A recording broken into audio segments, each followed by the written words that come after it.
Malung na kami magsalita. Pero, nakakarapat ngayon na magsalita. Pero, kailangan tayo. Kinakailangan ng kapatid sa tulong ng Panginoon, sa biyaya ng Diyos, sa pangyarihan ng Diyos, sa gabay ng Panginoon, kung na-mention na maraming makukuhan, na nandito po, na bakante, magsumikap tayong lahat na mag-akal. Magsumikap tayo na mag-imbita. At namin po, ang kapatid, huwag kayong mag-himabot. Basta ang mahalaga, mag-surveying po tayo. Yan po ang mahalaga. Dahil sa gawain ng Panginoon, yan po ang mahalaga. At kapag ginagawa natin ito, bibless tayo ng Panginoon, at marirevive po tayo.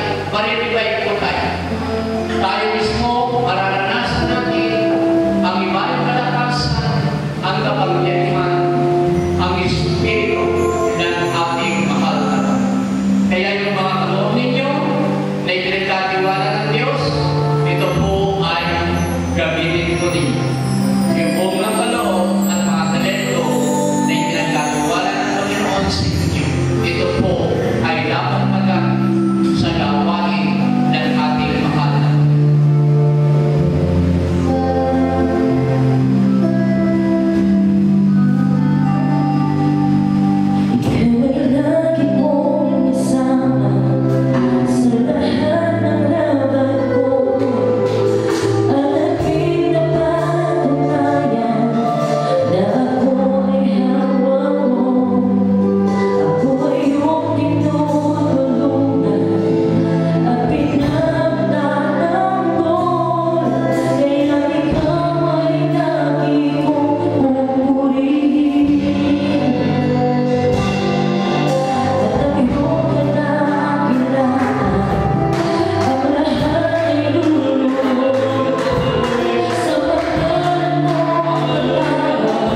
There is no one righteous, no one.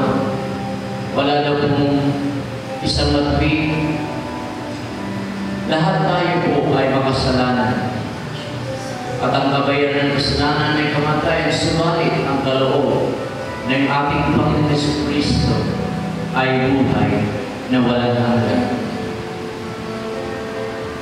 Dapat tayo maniwala sa mga salita ng Diyos. At hindi lang tayo dapat maniwala, kundi tayo ay dapat sumunod. Kaya kapag tayo po ay nananampalataya, sabi nga po ng Acts 2:38, sinabi ni Pedro sa kanila, "Magagsisi kayo at magpabautismo ang bautis sa inyo sa pangalan ni Jesucristo sa ipagpapatawad ng iyong kasalanan at tatanggapin ninyo ang kaloob ng banal na Espiritu." So, kinakailangan po na tayo sumunod kung ano ang nais po ng Panginoon. So, sa oras dito sa maikling panalangin na pagsuko ninyong buhay sa Panginoon, sapagkat ang sabi po ng Biblia sa 1 John 1:9, kung ipapahayag mo sa iyong bibig ang iyong mga kasalanan ng Diyos ay tapat at banal, na handang magpatawad at maglinis sa lahat ng ating karamihan at kasalanan. Gaano man po tayo kasama sa harapan ng Panginoon, mapula man ang katulad ng dugo ang ating kasalanan, ito'y kanyang nilinisin na papagawin na parang balahibo ng dugo. Ganyan po ang ating mahal na Panginoon, na kung saan tayo lahat ay makasalanan, subalit ang tayo po ay nagbalik loob sa Kanya at tayo po ay tinanggap ng ating Panginoon. Sa inyong maikling panalangin ito, sumunod po kayo kahit na kayo nasa upang na lamang po ninyo. Ito po ay nanggagaling sa nagtuturan ng inyong mga puso. Panginoong Yesus, sa oras nito, ako po ay lumalapit sa iyong harapan, nagpapakumbaba. Sa oras nito, mahal na Panginoon, aking narinig ang iyong Ebanghelyo at ako po ay naniniwala. At sa oras nito, ako po humingi ng kapatawaran sa lahat ng aking mga kasalanan at ako po ay patawarin at linisin sa lahat ng aking karamihan. Panginoon Yesus, nakabukas ng aking puso, inaanyayan kitang pumasok at maghari at manahanan sa aking buhay. Sa oras nito, Panginoon, ang iyong pong banal na kalooban na nasunod sa aking buhay, hindi na po ang aking sarili. Isulat po ninyo ang aking pangalan sa aklat ng buhay upang magmana ng buhay na walang hanggan. Tinatanggap kita bilang Panginoon, Diyos Hari at tagapagligtas ng aking buhay sa pangalan ni Jesus. Amen at amen. Sa tayo po namin. Dahil ang Diyos sa oras nito, mahal na Panginoon, kami po Ama ay sama-samang lumalapit sa iyong banal na harapan sa trono na iyong biyaya, Panginoon. Dahil ang Diyos, iabot mo yung mapagpala at makapangyarihan kamay sa bawat isang narito, Panginoon, na kanilang maranasan ang iyong kapangyarihan, na kanilang maranasan ang iyong mga milagro at himala sa kanilang mga buhay, Panginoon. Dahil ang Diyos, ikaw po ang siya magpala sa bawat isa sa kanila, Panginoon, at ikaw magbigay, O Diyos, ng solusyon sa bawat mga problema at suliranin. Palakasin mo sila, O Diyos, sa mga pagsubok, pag-uusig na kanilang naranasan na ito'y pagtagumpayan. At naman ang uri, O Diyos, ng mga masamang espiritu, Panginoon, na nagbibigay, O Diyos, sa lalahanin, pagkabatakot, mga bisyo, Panginoon, at karamdaman, O Diyos, na umaklipin ang gulo, Diyos, ng buhay, at sa iyong banal at makapangyarihang pangalan, Panginoong Yesus, ay aming sinasaway, aming ginagaboy, aming pinalalaya sa lahat ng masang espiritu sa oras nito sa pangalan ni Jesus. By the blood and the holy name of our Lord Jesus Christ, all evil spirits, works of Satan, obstacles, hindrances, we command you to come out and get out in this place. Kayo lumayas sa oras nito sa bawat mga anak ng Diyos sa pangalan ni Jesus, sa pangalan ni Jesus, sa pangalan ni Jesus. Dakilang Diyos, bigyan mo sila ng ibang kalakasan, tatag ng kanilang pananampalataya, alam na paglilingkod, at ikaw po, Diyos, ang magpala sa kanila sa mga pagpapalang spiritual, Panginoon. At patuloy ng Diyos na ikaw po ang maghari sa bawat buhay ng bawat isa at maranasan patuloy, Panginoon, at katiwasiyan, kagalakan, ang kapayapaan at kapanatagan sa kanilang pong mga buhay. O Diyos, ito po ang aming dalangin sa pangalan ni Jesus, sa pangalan ni Jesus. Amen at amen. Praise the Lord. So magandang magkaroon ng closing prayer. Tayo po umawit ng isang masayang awitin para sa ating mahal na Panginoon sa oras nito.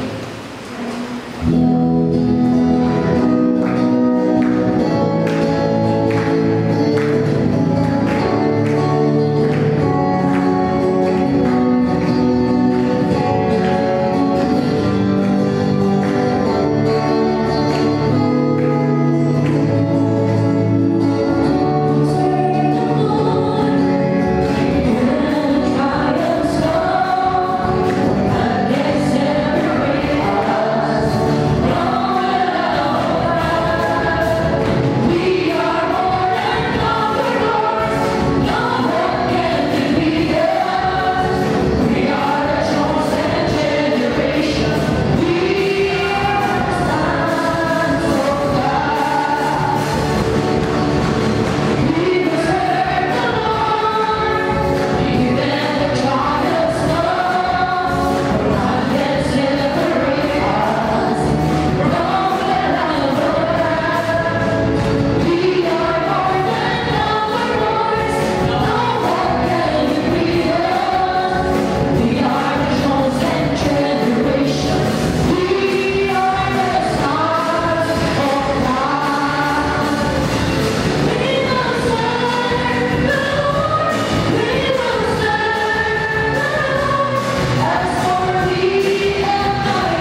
everyone sa closing prayer po sa oras nito. At tayo pong lahat ay magsinuhod sa oras po.